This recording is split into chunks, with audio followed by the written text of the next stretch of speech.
Medical కాలేజీల విషయంలో కూడా మీరు వచ్చి 100 days కూడా కంప్లీట్ కాలేదు. అంటే లాస్ట్ గవర్నమెంట్లో తీసుకొచ్చిన మెడికల్ కాలేజీలు ఆగిపోతున్నాయి. తర్వాత మెడికల్ సీట్స్ అన్ని ఆయన ఇచ్చిన జీవో ఒకసారి చదువుకోమని. ఆయన ఒక జీవో ఇచ్చాడు, ఆయన ముఖాన్ని తగిలిస్తా రాష్ట్రాన్ని తిప్పేదానికి.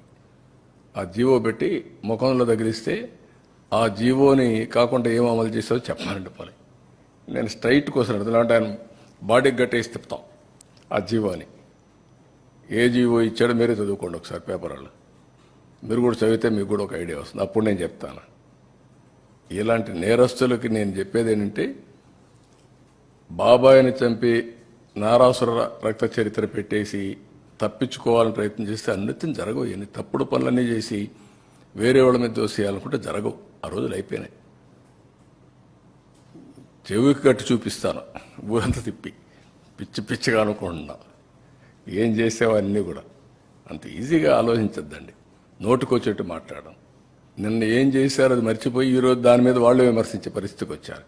ఆ జీవో ఒకసారి చదువు, నేను చెప్పను. చెప్తే మీకు రహస్యం పోతుంది, సీక్రెట్ పోతుంది. You read that.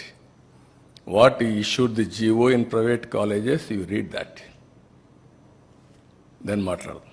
పబ్లిక్లోకి పర్టికులర్గా ప్రభుత్వం మీద ఒక నెగిటివ్ ప్రచారం నేను కాదా, నువ్వు చదువయ్యా, చదువు. నేనండి కదా సార్, అంటే ప్రభుత్వం పైన మీరు కష్టకాలంలో క్రైసిస్ నుంచి నేనేమంటానంటే, అంత ఇరిటేట్ అయిపోవాల్సిన పనిలే వీళ్ళ గురించి. ఇరిటేట్ అయిపోతే వచ్చేది కూడా ఏం లేదు. వీళ్ళు చెల్లని కాసులు ఇవే చేస్తారు. నేరస్తులు ఏమంటారు, ఇదే చేస్తూ ఉంటారు. మీరు గుర్తుపెట్టుకోవాల్సింది, ప్రజాహితం కోసం కొంతమంది పనిచేస్తే ప్రజలకు ద్రోహం చేయడానికి కొంతమంది పనిచేస్తూ ఉంటారు.